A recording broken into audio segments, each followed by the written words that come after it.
Hello. അപ്പോൾ ഇന്ന് ഞങ്ങൾ ഒന്ന് ചെറുതായിട്ടൊന്ന് കറങ്ങാൻ പോയിട്ടോ. കറങ്ങാനെന്നല്ല, വേറെ കുറേ കാര്യങ്ങളൊക്കെ ഉണ്ടായിരുന്നു. അപ്പോൾ ഞാനും രശ്മിയും ഉണ്ട്, പിന്നെ വിനീതയൊക്കെ ഉണ്ടായിരുന്നു. പക്ഷെ വിനീത നേരത്തെ വീട്ടിൽ പോയി. അപ്പോൾ ഞാനും രശ്മിയും കൂടെ എന്തായാലും വെള്ളമൊക്കെ കുടിച്ചിട്ടൊക്കെ പോകാമെന്ന് വിചാരിച്ചു. അവൾക്ക് എപ്പോൾ ഫോൺ എടുത്താലും ഭയങ്കര നാണമായിരിക്കും. അപ്പോൾ നാണം കൊണ്ട് മുഖം പൊത്തൽ മാത്രമാണ് അവളുടെ മെയിൻ പരിപാടി.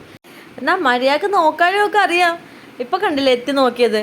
അപ്പോൾ ഞങ്ങളൊരു സർബത്തൊക്കെ കുടിച്ചിട്ടൊക്കെ പിന്നെ പോകാമെന്ന് വിചാരിച്ചു. അപ്പോൾ അങ്ങനെ സർബത്തൊക്കെ കുടിക്കാൻ വേണ്ടി അടുത്തുള്ളൊരു കടയിലൊക്കെ കയറി. ഒരു ചെറിയ കടയാണ് കേട്ടോ. അവിടെ കയറി സർബത്തൊക്കെ കുടിച്ചു. ഒരു സോഡാ സർബത്ത് കുടിച്ചു. എനിക്ക് സർബത്ത് എപ്പോഴും ഒരു വീക്ക്നെസ്സാണ്. എപ്പോൾ പുറത്ത് പോയാലും അതെ, ഒരു സർബത്ത് കുടിക്കണം എനിക്ക് ഭയങ്കര ഇഷ്ടമാണ്. ചേട്ടനായിട്ട് പുറത്ത് പോയാലോ അതെ, സർബത്ത് കുടിക്കാനേ ഞാൻ ആദ്യം പറയുള്ളൂ. എടോ എനിക്കൊരു സർബത്ത് വാങ്ങിച്ചിട്ടുണ്ടെന്ന്. അപ്പോൾ ബസ്സിൽ കയറി കഴിഞ്ഞ് ഞങ്ങൾ പകുതി എത്തിക്കഴിഞ്ഞപ്പോൾ ഞങ്ങൾക്ക് ഇറങ്ങേണ്ടി വന്നു. കാരണം ആ ബസ് വഴിയിൽ വെച്ച് ബ്രേക്ക് ഡൗൺ ആയി. പിന്നെ അത് കഴിഞ്ഞ് വേറൊരു ബസ്സിൽ കയറിയിട്ടാണ് പിന്നെ വീട്ടിലോട്ട് പോയത്. അങ്ങനെ ഞാൻ നേരെ എൻ്റെ വീട്ടിലോട്ടാണ് കേട്ടോ പോയതെന്ന്. കൊച്ചവിടെയായിരുന്നു. അപ്പോൾ വീട്ടിൽ പോയി ഉച്ചക്കത്തെ ഫുഡ് വീട്ടിൽ നിന്നാണ് കഴിച്ചത്. അവിടെയും ചാളക്കറിയായിരുന്നു. പക്ഷേ ചാള കൊണ്ട് തോറ്റു. പിന്നെ അടുത്ത വീഡിയോ കാണാം. ബൈ.